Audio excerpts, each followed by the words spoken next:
Il y avait dans un port de la Norvège un très vieil homme à qui il manquait une oreille. « Comment l'as-tu perdue » lui demandait-on dans l'auberge où il venait s'enivrer chaque soir, et il répondait volontiers. « Oh, ça remonte à loin, disait-il. J'étais encore un petit garçon. J'avais 9 ans à peine, alors voyez. Un cirque ambulant est passé dans notre village. Ça ne coûtait pas très cher. Mais nous étions pauvres et mes parents ne pouvaient pas me payer l'entrée. Alors, le soir de la représentation, j'y suis allée en cachette. Je me suis faufilée sous la toile du chapiteau, ni vue ni connue, et j'ai pris place dans les gradins. C'était plein à craquer, la musique assourdissante, l'odeur forte des animaux, tout ça, j'étais comme ivre. Il y a eu les chevaux qui tournaient, puis les acrobates voltigeurs, puis les petits caniches dressés. J'en restais la bouche ouverte. Quelle émotion pour moi qui n'avais jamais rien vu. Enfin, le directeur du cirque a annoncé un numéro de fouet. J'ai oublié le nom de l'artiste, Pasito, Pancho, un nom comme ça. Il s'est avancé dans sa tenue de cow-boy, accompagné de son assistante en maillot de bain. Et clac, clac, ça a commencé. D'abord, l'assistante a mis une longue cigarette de papier dans sa bouche. Clac! Au premier coup de fouet, la cigarette a perdu 1 centimètre. Clac! À chaque coup, elle en perdait un de plus, jusqu'à ce qu'il n'en reste plus qu'un minuscule mégot. Alors elle a avancé ses lèvres maquillées de rouge, comme pour donner un baiser, puis elle a légèrement basculé la tête en arrière, pour ne pas se faire couper le bout du nez, je suppose. Il y a eu un roulement de tambour, et clac! Le mégot a volé.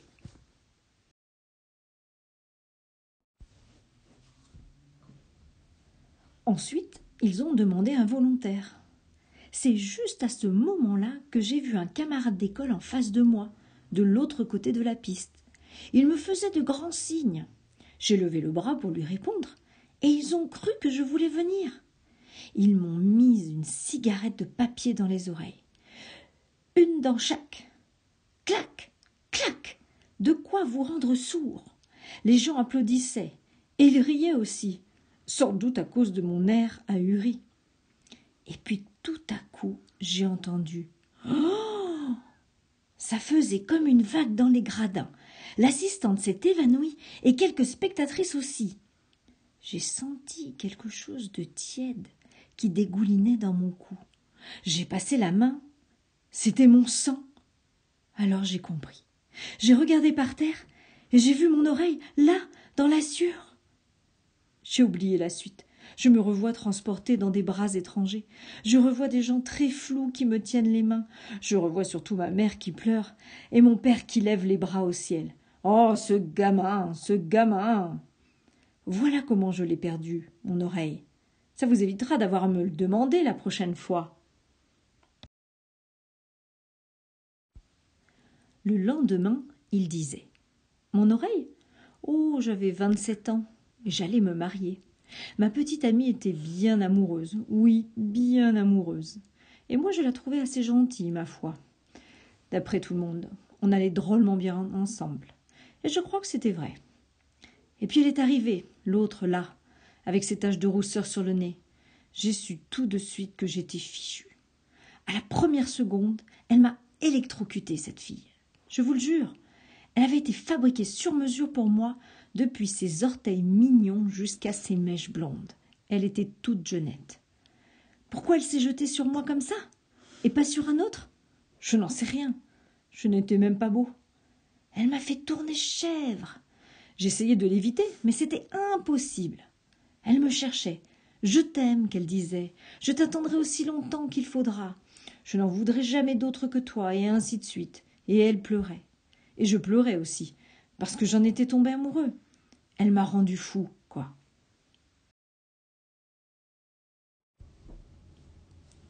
Si bien que j'ai fini par écrire une longue lettre à ma pauvre fiancée. Comme je n'arrivais pas à le dire, je l'ai écrit. Je vous jure que j'ai trempé le papier de mes larmes tellement j'avais honte, tellement j'étais malheureux. Je lui expliquai que j'allais partir avec une autre, que j'étais désolée, que la vie était mal faite et blablabla. Vous savez bien les bêtises qu'on peut dire dans ces cas-là. Et un soir, j'ai pris mon courage à deux mains et je lui ai donné la lettre. C'était dans sa cuisine. Je me suis assise sur une chaise en face d'elle, tête basse, et j'ai attendu. Elle a lu en silence, jusqu'au bout, avec un grand calme. Puis, elle m'a regardée sans aucune expression, un peu comme si elle me voyait pour la première fois. J'ai pensé, l'espace d'un instant, que rien n'allait se produire, qu'elle me dirait « Eh bien, si tu veux me quitter, quitte-moi !» et que je partirais, tout simplement, que je l'embrasserais une dernière fois et qu'on se séparerait, bons amis, ou presque. Mais ça ne s'est pas passé exactement comme ça. En effet, elle a replié la lettre, l'a posée sur la table, et puis savez-vous ce qu'elle a fait? Elle s'est jetée sur moi. Ma chaise a basculé et nous avons roulé tous les deux au sol. J'ai bien tenté de me défendre, mais c'était sans espoir. Je me battais contre une véritable furie, une panthère en rage. Dans la lutte, elle a refermé sa mâchoire sur mon oreille et ne l'a plus desserrée. Vous avez compris maintenant? C'est ma fiancée qui m'a arraché cette oreille, avec ses propres dents. Et maintenant, fichez-moi la paix avec cette histoire. Ne m'en parlez plus.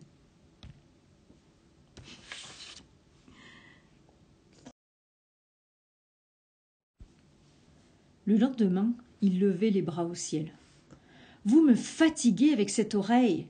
Je vous l'ai dit 100 fois. C'était un soir où j'avais trop bu. Je me suis endormie contre un poêle et ça me l'a brûlé. Voilà. » Le lendemain, elle n'avait pas brûlé, mais gelé au contraire. J'avais tout juste 20 ans et j'étais soldat. Mon unité est partie en campagne ce fameux hiver où la température est descendue à moins 60 degrés Celsius. Vous vous rappelez? Les oiseaux tombaient du ciel, congelés. Quand on faisait pipi, ça gelait à mesure. Non, vous ne vous rappelez pas. Vous êtes bien trop jeune. Qu'importe. Une nuit, on nous désigne, un camarade et moi, pour aller repérer la position de l'ennemi. On nous met à chacun sur le dos un de ces grands manteaux de camouflage, tout blanc, et nous voilà partis dans la neige, pas fiers. On accomplit tout de même notre mission, tant bien que mal. Seulement au retour, ça se gâte. On est pris dans une tempête. On se perd, on revient sur nos pas, on tourne en rond, et on finit par se coucher dans la neige, serrés l'un contre l'autre. Le vent hurlait tellement qu'on s'entendait à peine. De temps en temps, on se criait « Ça va, toi ?» et l'autre répondait « Ça va ?» En réalité, on était sûr d'y rester. Mais au matin, on a entendu des voix. « Oh, les gars, vous êtes morts ?» On n'était pas morts, on était juste enfouis sous la neige. Un des soldats nous avait marché dessus par hasard. Ils nous ont chargés sur leurs épaules et ramenés au camp. Le capitaine se pointe, il nous félicite, et puis il a voulu imiter Napoléon qui pinçait l'oreille de ses grognards pendant la retraite de Russie. Il avait vu ça sur des images, sans doute. Bon, il prend la mienne entre le pouce et l'index et la secoue un peu. Seulement, elle était gelée. Ça a fait clink, comme quand on casse un glaçon sous un toit. Clink! Et l'oreille lui est restée dans les doigts au capitaine. Vous auriez vu sa tête. Ça vous embouche un coin, hein, non? Et pourtant, c'est la vérité vraie.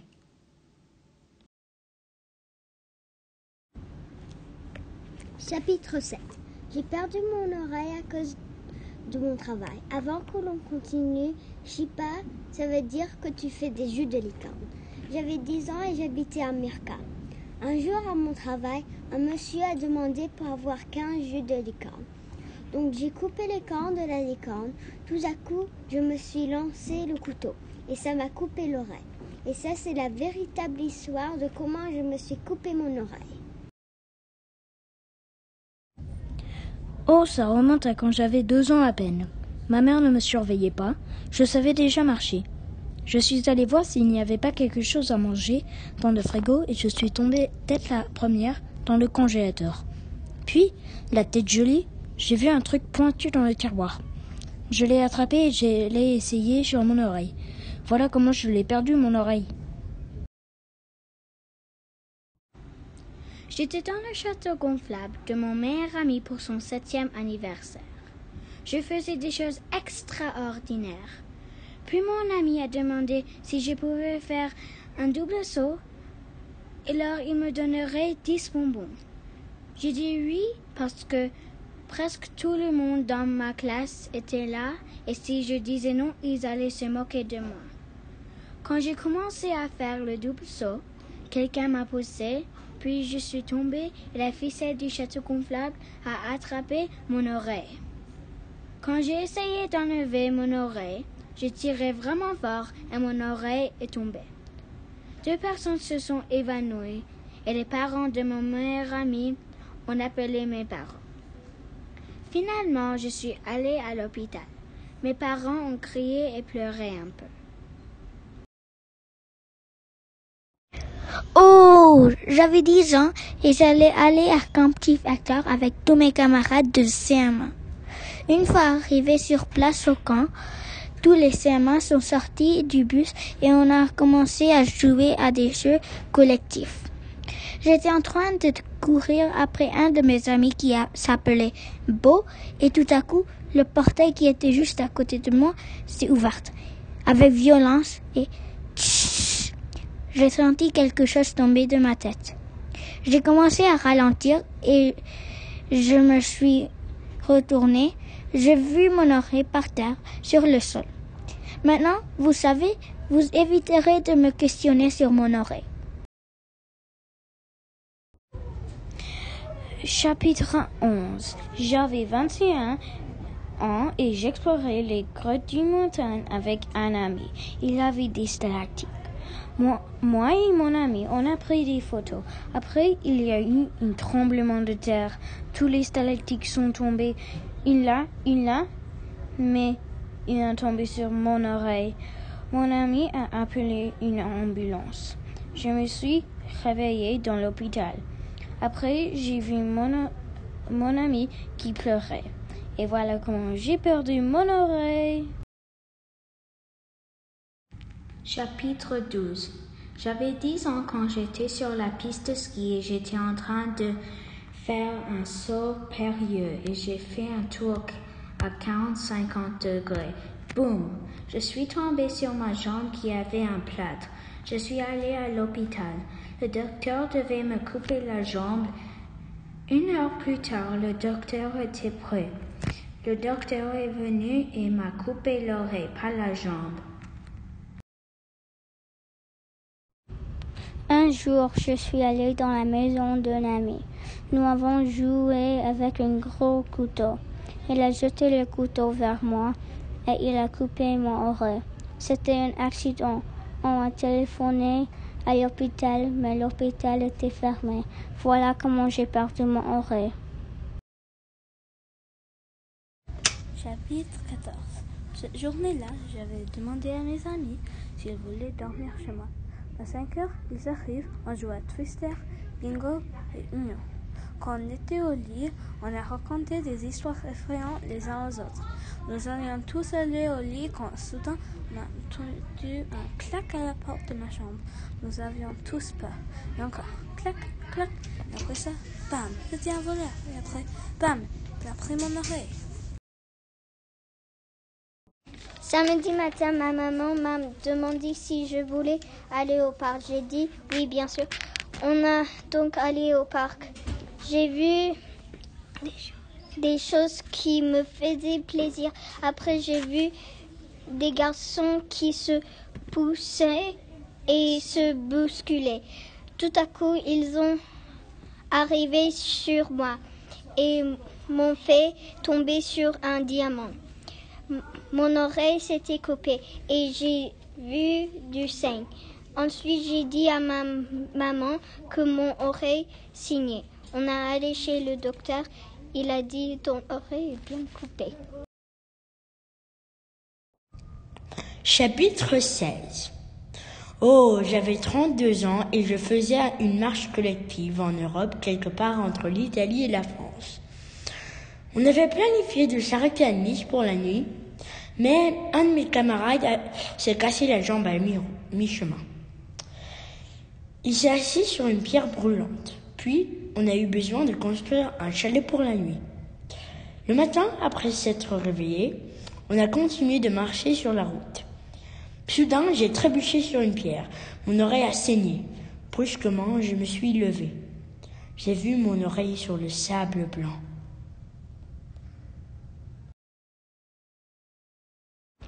Un jour, je suis allée à la plage pour faire de la natation. J'ai mis mon maillot de bain, puis je suis allée dans l'eau. L'eau était froide mais relaxante. Je suis allée sous l'eau pour regarder les coraux et je me suis coupée sur le corail. Mon sang était dans l'eau partout. Puis, un gros requin blanc m'a attaqué. J'ai nagé vite, puis j'ai couru à l'hôpital. Avant d'arriver à l'hôpital, je me suis évanouie. C'est comme cela que je l'ai perdu mon oreille. J'étais jeune et stupide. Chapitre 18. Je me suis réveillée comme tous les jours de ma vie. J'allais en bas pour le petit déjeuner quand tout à coup, j'aperçus ma mère devant les escaliers. Elle me dit qu'elle avait une surprise pour moi après le petit déjeuner. Miam miam. Ma mère m'a dit d'aller m'habiller. Je suis allée dans ma chambre et j'ai mis mon t-shirt préféré et mes pantalons préférés.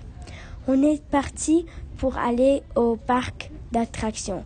On est allé au jeu et je me suis sentie comme si je voulais quelque chose de sucré. Je demandais à mes parents si je pouvais m'acheter une barbe à papa.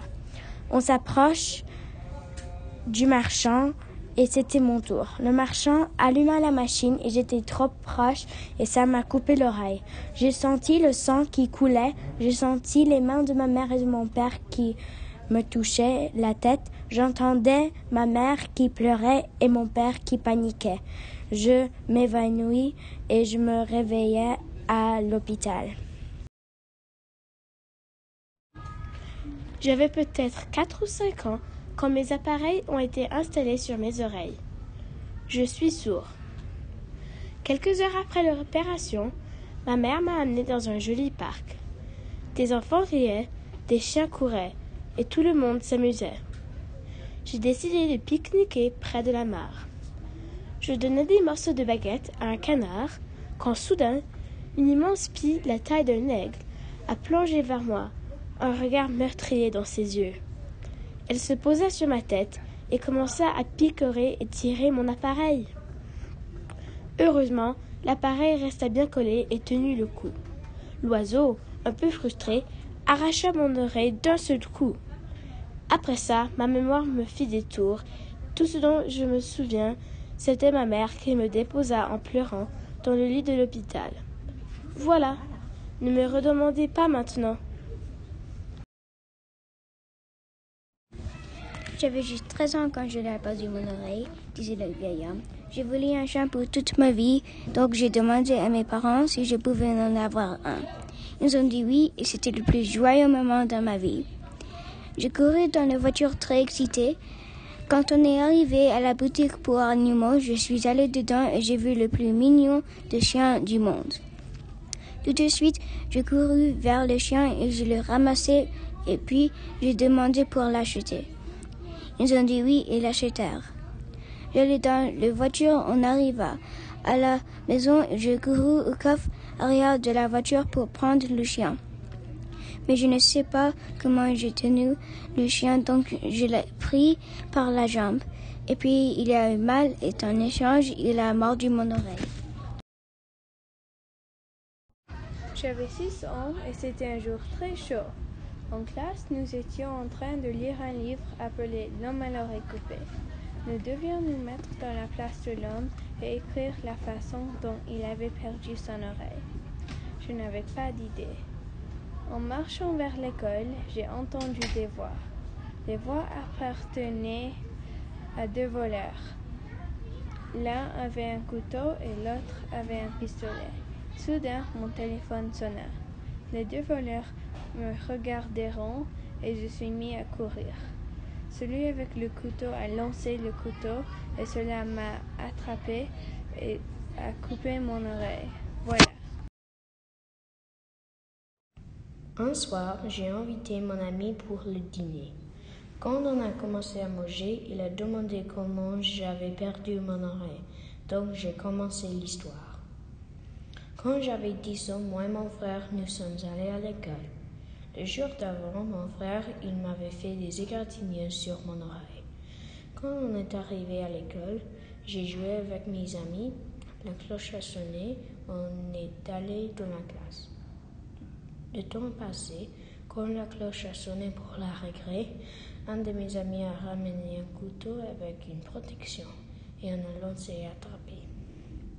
Tout à coup, mon ami a jeté et balancé. Par accident, la protection est restée dans sa main et le couteau a coupé mon oreille.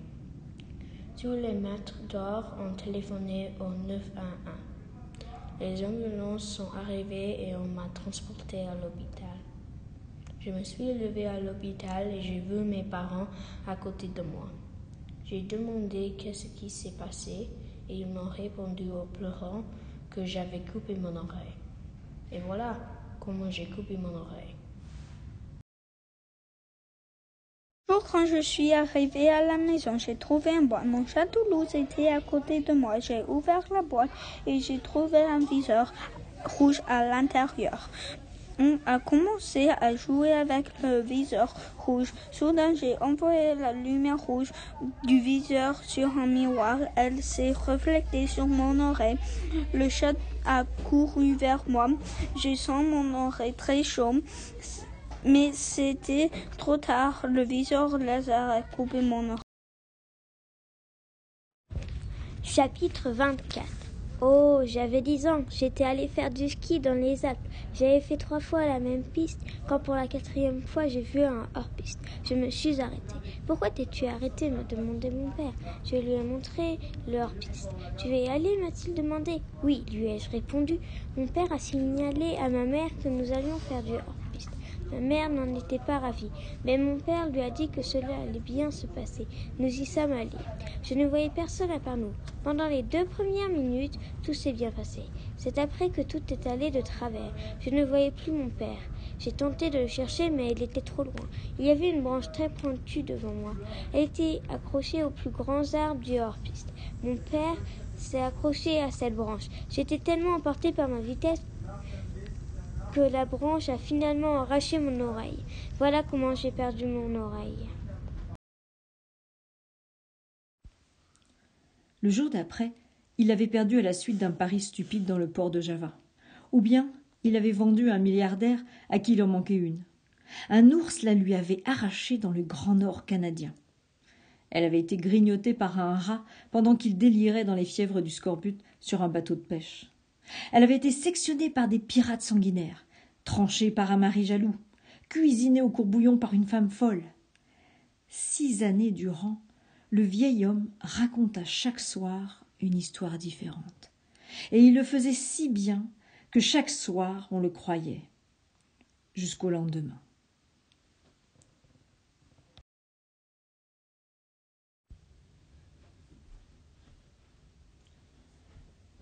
Une nuit cependant, sa chaise resta vide à l'auberge. Le patron s'en inquiéta et, à la fermeture, il se rendit chez le vieil homme à quelques rues de là. Il le trouva mourant, sur son lit, seul. La chambre était misérable, en grand désordre. L'aubergiste assista son ami de son mieux, sans songer à autre chose qu'à lui rendre un peu plus douces ses dernières heures d'existence. Mais, au milieu de la nuit, voyant que la vie s'en allait, il lui vint une idée obsédante. Il résista un peu. À quoi bon ennuyer ce brave homme jusque sur son lit de mort? Mais finalement la tentation fut la plus forte. Il se pencha tout près du visage du vieux et lui souffla. « S'il te plaît, pourrais-tu me dire, pendant que tu en as encore la force, comment tu as perdu cette oreille? En vrai cette fois, je t'en prie, je le garderai pour moi. » Le vieil homme lui fit de la main le signe d'approcher, puis, d'une voix éteinte, il balbutia. « Cette oreille, je l'ai jamais perdue, car je ne l'ai jamais eue. Je suis né sans. » Un léger sourire se dessina encore sur ses lèvres pâles, et il rendit son âme. « Merci, dit l'aubergiste, merci. »